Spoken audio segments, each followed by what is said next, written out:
Sejam todos muito bem-vindos ao Monocast. Pessoal, esse é o podcast de inovação, tá? Hoje com um convidado muito especial. O convidado tem mais de 1.000 startups. Ele é o homem das startups, é o maior investidor da América Latina.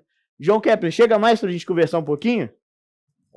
Davi, muito bom estar aqui no Monocast. Obrigado pelo convite, um prazer estar com você nesse papo sobre negócios, tecnologia, inovação, startups. Eu fico honrado pelo convite, gosto muito de apoiar iniciativas como a sua, que leva não só educação e formação, mas leva possibilidades não só dos jovens como você, mas do mercado evoluir, né? E nada melhor do que informação na prática, né? E faz no dia a dia, passando as suas melhores práticas para todos. Então, honrado de estar aqui no Monocast. E antes de você me fazer a primeira pergunta, eu que faço. O que quer dizer Monocast? Beleza.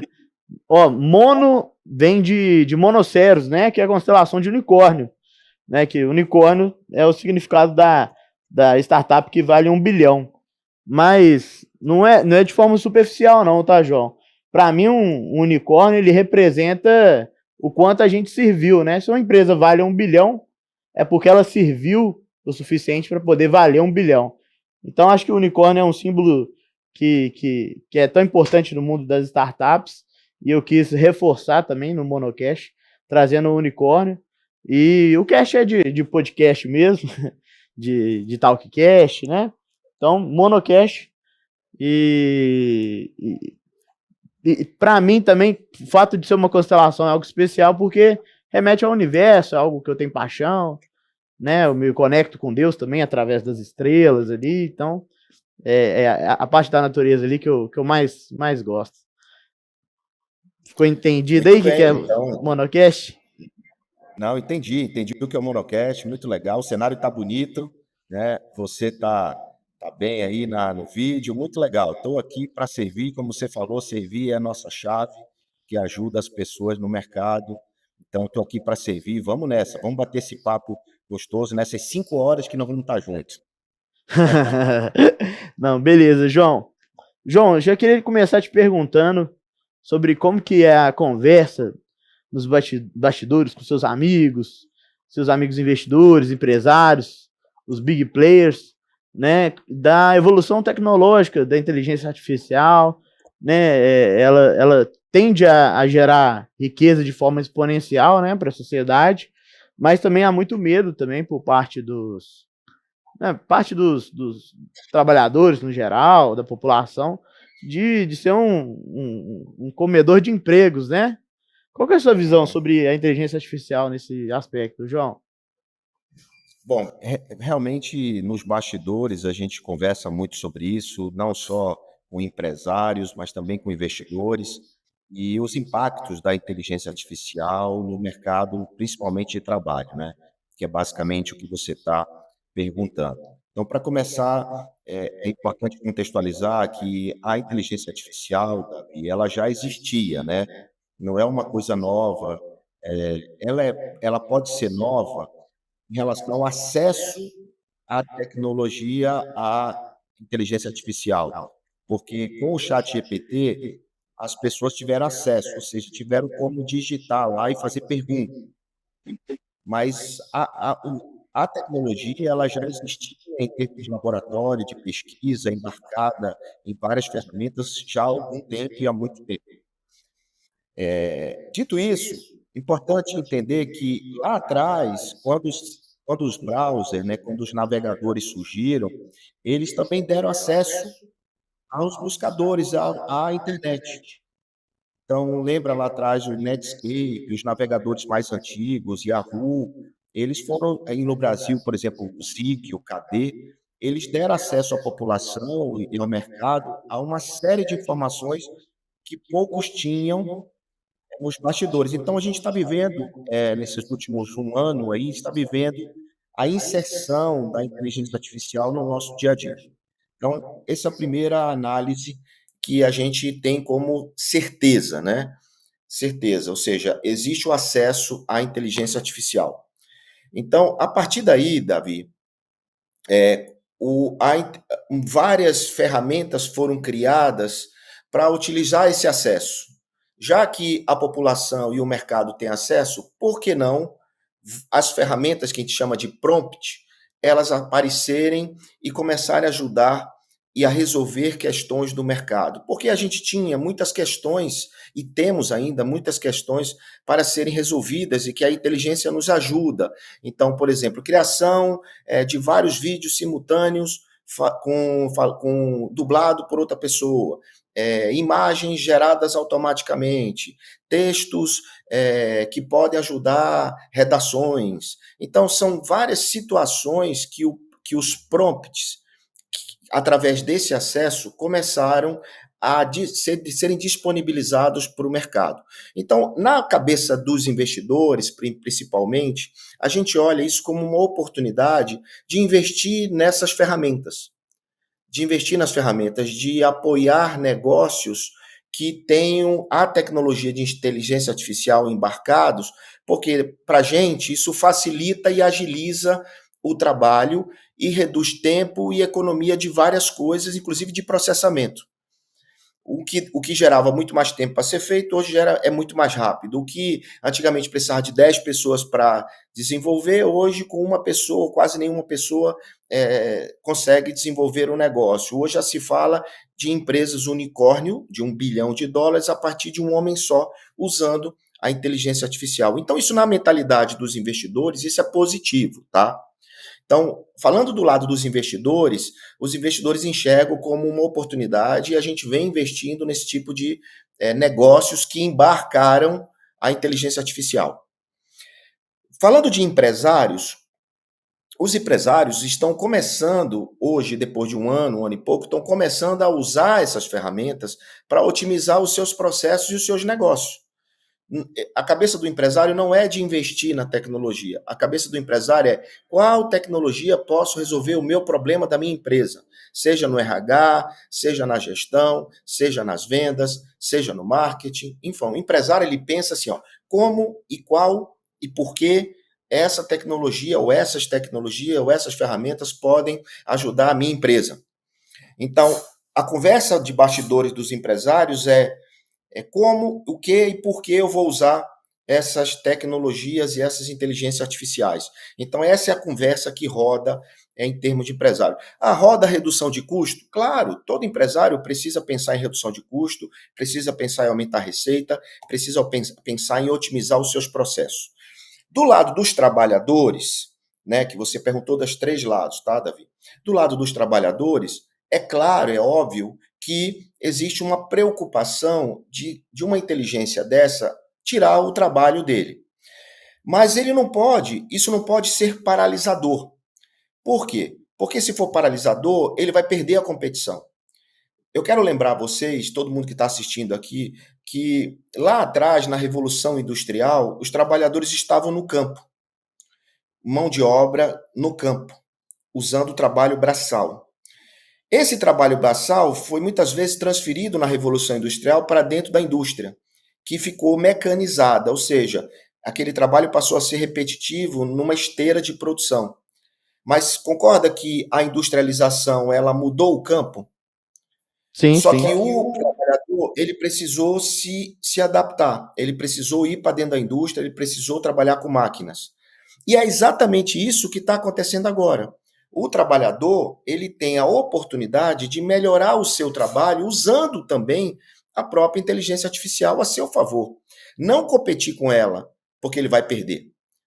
Ele precisa usar a tecnologia para melhorar o trabalho dele ou até para fazer novos negócios, até para aprender novas profissões. Porque existem várias novas profissões. Quer ver uma profissão que existe, que a gente está usando aqui? Tem profissionais aí trabalhando com você da área de videocast, que não existia essa profissão até 3 anos atrás. Social media não existia, né? Designer. Então, assim, todas essas profissões que usam a internet, elas podem usar a inteligência artificial para melhorar o trabalho delas. Você percebe? Então não é lutar contra o trabalhador, tem que pensar, vou perder meu emprego. Não, eu vou ter que ser mais inteligente para mudar o meu trabalho e a forma que eu trabalho, porque a forma que você trabalha hoje não vai ser a mesma forma que você vai trabalhar amanhã. Não sei se me fiz entender, mas eu fiz questão de explicar as três partes da conversa. Ó, perfeito, João Kepler. É, eu vejo como se fosse uma onda, né? Alguns têm medo da onda, outros podem surfar na onda. Mas, independente das três áreas aí que você comentou, né? Acredito que é importante ter na cabeça que a gente tem que olhar como a gente pode se adaptar, né? Como que a gente pode usar isso ao nosso favor. E realmente é um período, né, que dá uma chacoalhada no tabuleiro, mas essa chacoalhada pode ser ao nosso favor, né? É, João, falando, né, já que a gente comentou sobre investimento já também, já teve alguma startup que você investiu que todos os indicadores ali falavam para você não ir, não invista nessa empresa, mas seu feeling falava, pô, mas eu tenho que investir nessa empresa, eu acredito que faz parte do futuro e acho que vai vingar. E se você fez esse investimento, deu certo? Olha, Davi, várias vezes eu entendi que não deveria investir e perdi, e várias vezes eu entendi que deveria investir e perdi também por ter decidido investir. Então parece meio confuso isso, mas a gente chama esse falso positivo e falso negativo. Ou seja, era para investir e tudo aparentemente mostrava que não era para investir e eu deveria ter investido. Então, isso acontece com o investidor o tempo todo. O investidor, e por isso ele precisa minimizar o risco da análise. O investidor ele não pode achar que sabe tudo, e ele tem que olhar os sinais por dentro daquilo que está sendo apresentado. Hoje em dia, uma startup, um empreendedor, ele sabe como apresentar um pitch. Até porque tem um livro meu chamado Smart Money, de 2015 e 2016, que ajudou centenas e milhares de empreendedores a fazer pitch, a captar investimento. Então, hoje é mais fácil entender como se deve apresentar o seu negócio para o investidor. Por outro lado, o investidor ele precisa estar mais preparado para entender esses sinais, para dizer se vai ou não investir. Então, como é que eu faço, né? Então, eu procuro não me emocionar e não me apaixonar pelo empreendedor quando ele me apresenta o negócio, porque o empreendedor geralmente ele está muito firme e convincente daquilo que ele quer vender, né? Ele quer o investimento. Então, eu procuro focar num problema que o empreendedor está apresentando. E qual é a solução que ele quer criar ou criou para resolver aquele problema, Davi?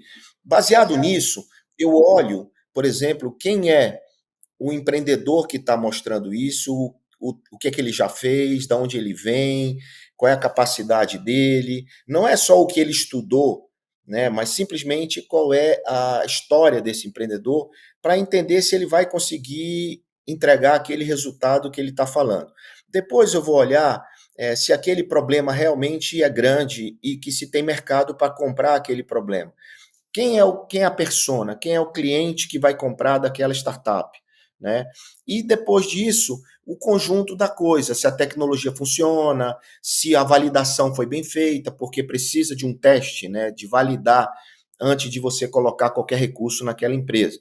Então, sim, eu perdi várias oportunidades de investir em negócios que aparentemente não iam para frente, assim como deixei de investir, assim como investi em negócios que eu achava que ia para frente. Então, não tem receita de bolo, Davi. O investidor ele aprende na prática. Eu digo sempre que só a prática é capaz de te mostrar como tudo funciona. Então, não adianta você ler 100 livros se você não praticar. Então, eu, como investidor, eu pratico e aprendo o tempo todo. Eu sou um aprendedor, não um empreendedor que investe. Né? Então, como aprendedor, duas orelhas e uma boca, aprendo sempre e fico corrigindo meus erros e aprimorando as minhas atividades. Mas o resultado disso, Davi, é que nesses últimos 8 anos, a gente investiu como Bossa Nova, né? Vamos falar assim, como Bossa Invest, a gente investiu em mais de 1.700 empresas, tá? E dessas 1.700, a gente perdeu menos de 100 empresas. Ou seja, perdemos muito poucas empresas, imaginando que o Sebrae, IBGE fala declara nas pesquisas que 50% dessas empresas pequenas e dos primeiros 2, 3 anos morrem. No nosso caso, morreram muito poucas. Então, isso é sinal de que a gente acertou mais do que errou. Esses dados são muito bizarros, né, João? Porque a gente, né, eu sempre acompanhei que realmente metade das empresas que são abertas, né, empresas tradicionais, né, e são fechadas. Startup que teoricamente, né, corre um risco maior na sua tese de investimento, na tese da bolsa, não, se provou completamente o contrário.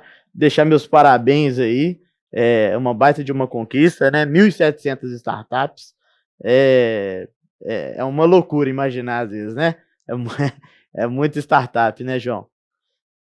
João, te fazer uma pergunta um pouco estranha, talvez, que é, a gente está vendo aí alguns bilionários criando bunkers, né?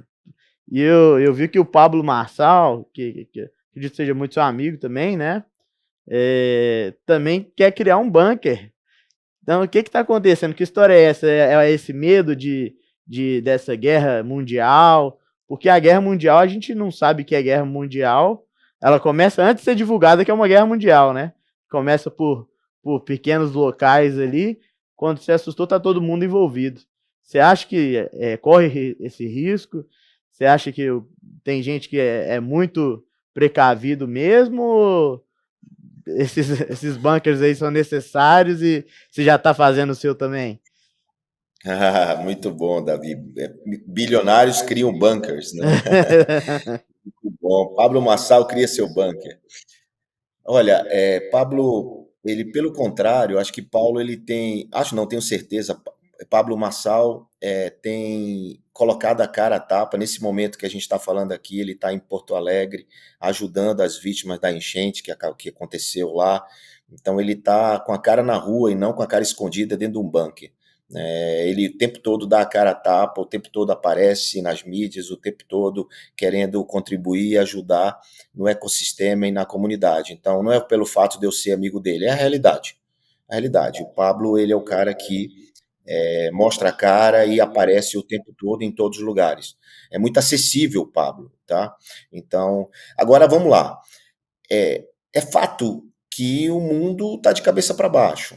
É fato que a gente tem sim que se preocupar com segurança, com a nossa família. A gente já anda de blindado, né? A gente já se preocupa olhando para lá e para cá, principalmente nas grandes cidades. Né? É fato que tem gente louca, né? Querendo o teu mal. Então, eu não vejo o problema da pessoa querer proteger a família, né? Querer criar um ambiente de proteção familiar, né? De sobrevivência. Eu não vejo problema com isso. Tem muitos bilionários no mundo que já criaram os seus, né? E não tem problema nenhum o Pablo pegar o sítio dele, a fazenda dele, e criar um buraco lá e para proteção da família. Eu não vejo nenhum problema nisso, pelo contrário, né? Eu ainda não criei Viu? o meu, ainda não criei o meu, mas eu não teria problema nenhum em criar, tá, Davi? Se chegar mais Não algumas tem problema. informações, você cria, né? O Kepler. Não, veja, as informações são as piores possíveis, né? A gente sim está na beira de um colapso em vários sentidos, né? E não é tecnológico o colapso, é o uso da tecnologia para colapsar o mundo, infelizmente, né? Então, essa realidade que você está colocando, assim, ela existe, né? Ela é uma realidade mesmo, não é uma coisa, não é uma suposição da sua cabeça e uma pergunta engraçada, ela é uma realidade, né? Quem tem condições, sim, está fazendo proteção, está colocando a sua família numa suposta proteção. Mas só que, veja, quem protege é Deus, né? Então, assim, Deus sabe quando acontece, por que acontece, tudo. E a gente tem que fazer a nossa parte. Então, eu não sou contra a criação de bunker, tá? Então, só para ficar claro, eu acho sim que os empresários que podem têm que proteger suas famílias e se preparar para o pior, porque o pior realmente pode acontecer a qualquer momento. A gente está vendo ensaios de bomba atômica o tempo todo, armamento nuclear sendo mostrado publicamente. Então, isso é um sinal ruim, né? De fim dos tempos. Então, infelizmente, a gente tentar se proteger de alguma forma. Tem aquela frase, né? Se proteger do risco da ruína, né? Se tá tendo alguns ruídos que pode acontecer alguma coisa, por que não se preparar, mesmo que a chance seja até pequena, né? Não tem porquê, né? Igual o Mark Zuckerberg tem bilhões e bilhões e bilhões de dólares, por que não se proteger ali do risco da ruína, né? Acho que faz total sentido. Mas saindo um pouco desse assunto, você falou sobre tecnologia, e eu tenho uma questão com a tecnologia que eu sou apaixonado pela tecnologia, e eu acreditava, desde molequinho, que a minha geração seria a geração mais bala, porque é a geração que já nasceu com acesso à informação. Então, eu tinha muita esperança na minha geração. Gostava muito de física, já acompanhava muito o Elon Musk, desde ali 2014, 2015, desde esse tempo ele já fez grandes entregas, né, até então, mas depois aí se tornou quase um popstar, digamos assim, né, do mundo empreendedor. E, e eu vejo que a minha geração, no geral, tá? Falando de uma forma meio generalista, não entregou aquilo que eu esperava, não usou a tecnologia da forma que eu esperava que ia usar, né? Não acredito que seja uma geração que mais leu livros, que mais aproveitou de tantas informações valiosas que existe. Acho que é uma geração que ficou um pouco perdida com os cortes, né? Eu acho importante os cortes, eu acho interessante essa pílula de conhecimento. O meu algoritmo, né, do meu celular, por exemplo, parece coisas interessantes ali, mas eu acho que muitos jovens ficam perdidos ali nas danças, nas brincadeiras e acaba tirando foco. E a gente sabe que a educação no Brasil já não é uma das melhores. Qual que é a sua visão sobre isso, João Kepler? Bom, excelente análise de uma situação que a gente está vivendo hoje, que são jovens no Brasil e no mundo, né? Essa geração, eu não acredito que ela está perdida, é uma geração que está sendo impactada, a atenção dela está focada em coisas que muitas vezes poderiam ser usadas para uma outra finalidade. É fato que essa geração, os nativos digitais, que é o seu caso, ela teve acesso à velocidade e à informação de uma maneira que a minha geração não teve e de muitos que estão assistindo, e não soube aproveitar da melhor maneira, como você colocou, e eu concordo. Acontece que o aprendizado é muito rápido e embarcado nisso, no meio dessa mistura toda de conteúdos, né, que são publicados, porque hoje tem uma geração enorme de creators, de criadores de conteúdo, e isso é um fato positivo.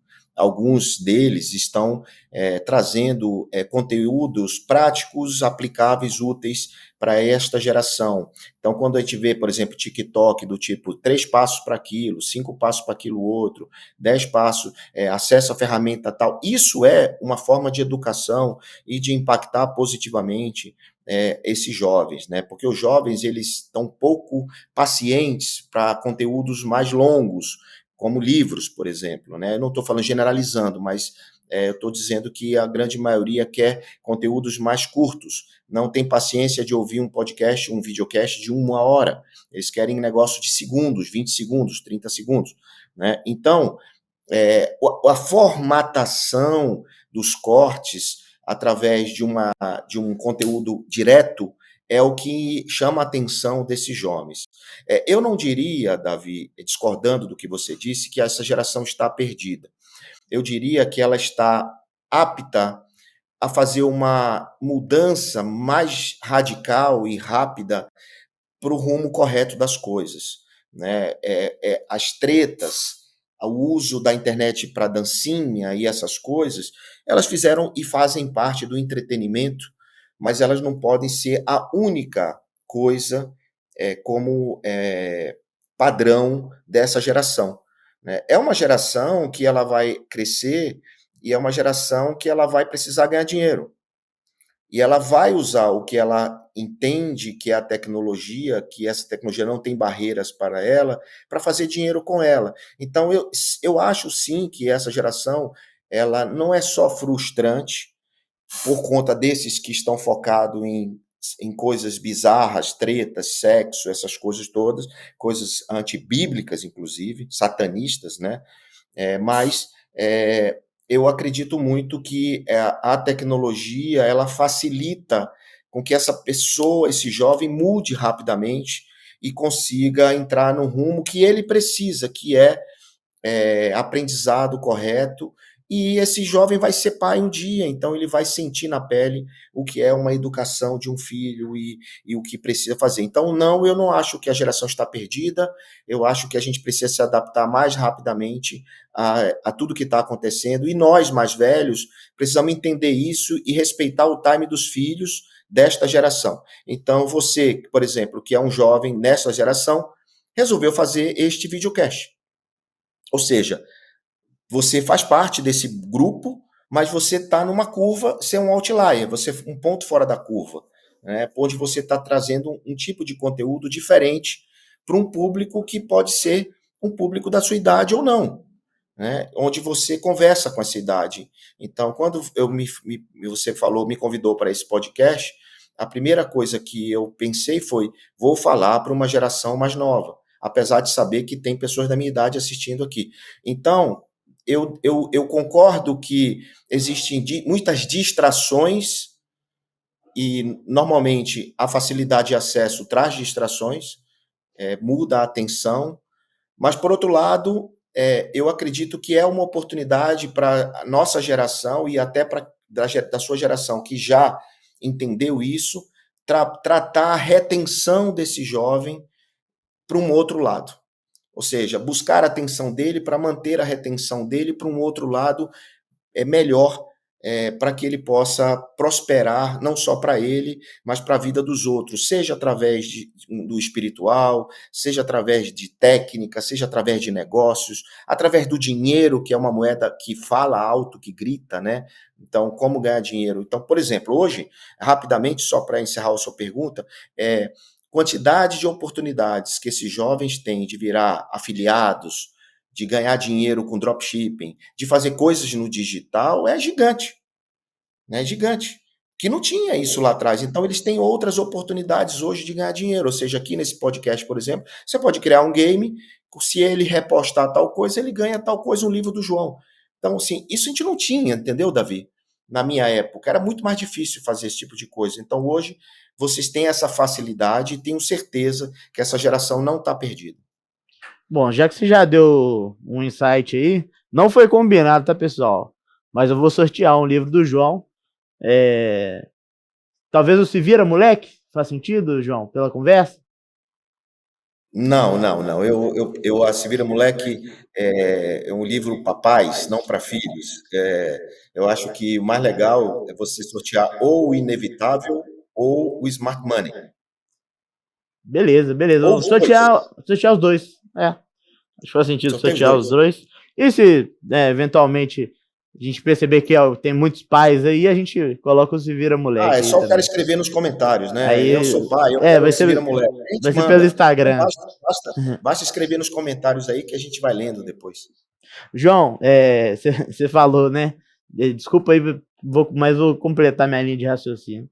Mas é bom demais te ouvir falando, cara. É bom demais te ouvir falando, explicando as coisas, né? Quando eu tive a oportunidade de te conhecer pessoalmente, essa magia, né, chega a ser maior, porque é diferente alguém que opina, né? Opina na sua vida, né? Você está fazendo algum projeto, alguma startup, algum projeto menor, enfim. Uma pessoa opina, só que ela nunca fez isso, ela nunca fez nada. Acho que a minha geração, né? A geração que acabou optando por trabalhar com a internet, trabalhar com o mundo digital, ela se sentiu um pouco sozinha nesse quesito, porque as pessoas mais velhas ali, normalmente, não entendiam o que a gente está fazendo, né? Às vezes eu estava no computador, trabalhava de casa, E a avó chegava e perguntava, e aí, você não vai trabalhar, não? Ela não entendia que você estava trabalhando ali. Muitas coisas mudaram, né? A pandemia acelerou, acabou acelerando isso daí.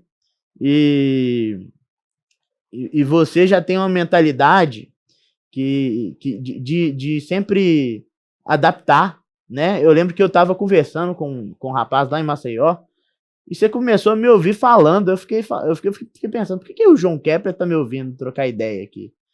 Para mim não fazia sentido. Como é que funciona esse mindset seu, João, de escutar pessoas diferentes e realmente escutar e entender e refletir? Você pode explicar um pouquinho sobre como é que funciona o seu cérebro? Davi, a minha mentalidade, ela é uma mentalidade de aprender. Sócrates dizia lá atrás, só sei que nada sei.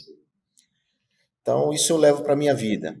E os jovens, e eu tenho 3 jovens dentro de casa, 25, 23 e 19, ou seja, 20 agora, que a Maria fez 20 anos ontem, a minha filha mais nova de 20. Eu aprendo muito com eles. Mas por quê? Porque eu entendi que eles podem me ensinar. Então eu abri minha cabeça para isso. Não foi fácil, não é fácil. Eu tenho 55, então já vivi muito. O cara que viveu muito, ele pensa muitas vezes que sabe mais do que o cara que viveu menos, como você, por exemplo, né? Então, só que você tem uma visão do mundo um pouco diferente da minha. Então, se eu quero viver esse mundo, eu tenho que entender a cabeça do jovem. Eu tenho que entender como pensa o jovem, como ele se comporta o jovem. E vou aos poucos adaptando não só a minha mentalidade, mas tentando corrigir a dele, tentando corrigir a sua. Então, ao passo que eu vejo você falando, e foi por isso que eu estava ali te ouvindo, porque eu queria saber o que, que você fala, quais são os assuntos, o que, que você valoriza, o que que você, qual o caminho que eu tenho para, por exemplo, conversar com seu pai sobre você, né? Assim como eu busco um caminho para conversar com os meus sobre o mundo deles. Então, eu sou um cara que aprendi a aprender. Então, se eu puder dizer como funciona a minha cabeça, eu sou aprendedor, como eu já falei. Então, por isso, eu ouço o tempo todo, 2 orelhas e uma boca, no sentido de ouvir mais do que falar. E o que eu faço? Eu não sou um cara que, pelo fato de saber mais, eu retruco. Não.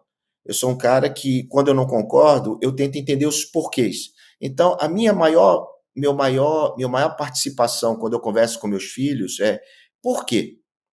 É a pergunta que eu faço. Ou por que não? Aliás, Davi, quando um jovem coloca o porquê na frente, a resposta pode transformar a vida dele para sempre. Então, por que eu existo? Por que eu faço o que eu faço? Por que aconteceu isso comigo? Quando você começa a refletir sobre as coisas da vida que estão acontecendo naquele minuto com você, ou naquele momento com você, você passa a entender melhor como a vida e as coisas e o destino funciona. O jovem, muitas vezes, ele tem sonhos até sonhos da vida extraordinária, digamos assim, mas ele negligencia os caminhos para chegar nesse destino, né? Ele negligencia o combustível, negligencia a manutenção do carro para ir, negligencia os caminhos, os sinais. São vários caminhos para chegar lá, né? E o jovem, muitas vezes, ele pensa num caminho mais curto. Por aqui, o Waze me disse que era por aqui, eu vou por aqui. Não, por que não questionar o Waze? Por que não ir pelo outro caminho? Por que não ir pelo caminho mais longo, mas é o mais seguro? Por que não ir pelo caminho mais curto, abastecendo? Porque talvez pelo caminho mais longo o combustível possa acabar, entendeu? Então, são muitos fatores que me fazem ouvir os jovens. São muitos fatores que me fazem, e isso me rejuvenesce. Isso me traz conteúdo e bagagem nova e diferente. Acho que essa é a resposta. Não, massa demais, João. Se você tem um mindset ali de sempre estar perguntando, né? E se perguntando o porquê, você está ativando o cérebro, né? Quando você pergunta o porquê para o seu filho, você está ativando o cérebro dele de criar uma narrativa, uma justificativa ali, e ele começa a pensar por conta própria e não repetir o que o pai fala em casa só. Então, você faz o seu filho pensar realmente. tem uma dinâmica aqui que eu quero trazer para você, que é de 0 a 10. De 0 a 10, João Kepler, Elon Musk, quanto você dá para ele? Eu, 9. Isso. 9. De 0 a 10, João Kepler, Steve Jobs. 7. 7. Por que 7? Porque o Steve Jobs ele negligenciou a família. Ah, tá. Principalmente a filha, né? Exato. Só por isso, não pela genialidade dele. E o Elon Musk 9 porque ele às vezes exagera no certo. O certo não precisa de extremo. Então ele às vezes exagera, só por isso, mas senão daria 10. Ele tem algumas polêmicas também em relação à paternidade ali, mas Mas não é como diferente, é algo que diferente. parece que já foge muito do controle dele. Realmente, a questão do Steve Jobs, né, também é triste, foi triste de acompanhar ali. Lógico que a gente não está por perto, mas o que a gente conseguiu, pelo menos, ler de biografia, ver pelos filmes, concordo com sua nota em relação a isso aí, João Kepler. Thiago Nigro, João. Thiago Nigro é um brother, né? De 0 a 10, Thiago Nigro. Para finanças, eu digo 9, quase 10, 9,5, vai para 10, que na amizade, às vezes, pelo fato dele, eu vou dar 8, que ele poderia ser mais, estar mais junto da gente, mais brother. Né? Às vezes ele está se isolando Fica a cobrança bastante. aí, né? Fica com criança, mas eu gosto muito dele. É um filho, é um querido. E Pablo Marçal? Pablo Marçal, 9, porque como o Elon Musk é um gênio e às vezes exagera. Não, perfeito. De nomes tá bom, né? Vamos ficar só com esses por enquanto. João, vou te indagar aqui para vir para Belo Horizonte depois, a gente fazer esse papo pessoalmente. Vou ir para São Paulo também, quero participar dos eventos que você tiver presente. Faço questão. Tá aí em São Paulo compartilhando energia aí com você e também com todos vocês, né? A equipe, sua equipe, com o seu filho, com o Theo, com o Davi, com a Maria, são todos, a Cris também, todos seres humanos incríveis. Parabéns por você, pelo seu sucesso, pela sua família. E desejo tudo que há de bom nesse mundo para você, tá bom, João? Davi, eu que desejo mais sucesso para você. Parabéns pela iniciativa do Monocast. Parabéns por ser esse jovem que quer fazer a diferença na vida das outras pessoas, né? E servir, tá aí dando seu tempo, servindo, querendo, buscando seu espaço independente, né? Apesar do seu pai ter muitas condições, você buscou seu próprio destino. Isso não quer dizer que você não apoie ele, isso não quer dizer que você não vai estar do lado dele, ou até mesmo trabalhando nos negócios que ele tem. Por quê? Qual o problema? Nenhum, né?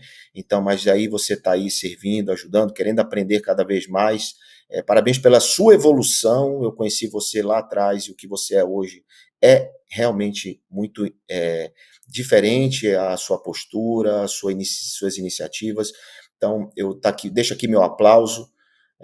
Todos vocês que assistiram, fiquem à vontade para comentar, me criticar, dizer que eu estou errado, porque só assim a gente aprende, né? E também compartilhe esse conteúdo para que o Monocast chegue para mais jovens, mais empresários e ajude os empresários brasileiros a mudar a mentalidade, porque só assim ele vai conseguir manter o negócio e ganhar dinheiro. Tem muitas formas de ganhar dinheiro hoje, muitas novas fontes de receita, novos modelos de negócio.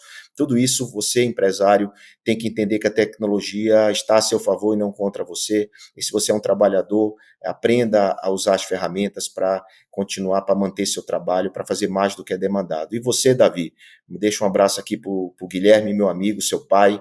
Eu não estou aqui por ele, estou aqui por você, pelo que você representa, pelo que você está fazendo, e conte sempre comigo. Quero sim, vou presencialmente aí no seu podcast, fazer mais um papo presencial para a gente bater bola, bota mais uma poltrona aí, que eu vou sentar aí com o maior prazer e vou responder as perguntas. Todas que você fizer, sem esconder nada. A primeira coisa que eu te disse quando a gente fez essa gravação foi: não corta, não edita, vai direto, que se eu errar, deixa o erro e use isso como corte. Exatamente. Deixo um abraço aqui Exatamente. para a tua equipe que está aí por trás das câmeras. Obrigado pelo trabalho de vocês e um beijo. Fiquem em paz e com Deus. Obrigado, João. Que bom que você foi o primeiro, né? O primeiro a colocar sua energia aqui no Monocast, né? Ser o primeiro convidado, eu acho que é um triunfo. É como se já começasse, né, jogando com o Real Madrid. Só que a diferença é que eu tô jogando não contra o Real Madrid, do lado do Real Madrid, né? Então, tamo junto sempre, tá? Conte comigo também para conversar, para a gente poder falar de negócios, para, enfim, vou sempre estar à disposição, porque eu sou muito grato às coisas que você falou, às coisas que você fez que impactou diretamente na minha vida, tá bom, João? Então, encerrando aqui agora o podcast, obrigado pela sua audiência. Pessoal, por favor, dê críticas. A gente precisa de críticas para poder crescer, como diz o mestre João Kepler. Então, o que você acha que poderia ficar mais legal no programa? A gente quer trazer informação de qualidade, a gente quer trazer informação que realmente agregue no seu dia a dia e que esteja relacionada à inovação, à nova economia, né? Mas esse podcast aqui não é feito para empresários ou para investidores, é feito para pessoas que querem evoluir e entender como funciona o mundo ao seu redor. Então, se você é esse tipo de pessoa, se você gostou da causa, compartilha esse vídeo, segue em todas as redes sociais e estamos juntos. E esse é o começo de uma longa estrada e de bastante energia que vamos colocar aí, tá bom? Valeu, cidadão! Tamo junto!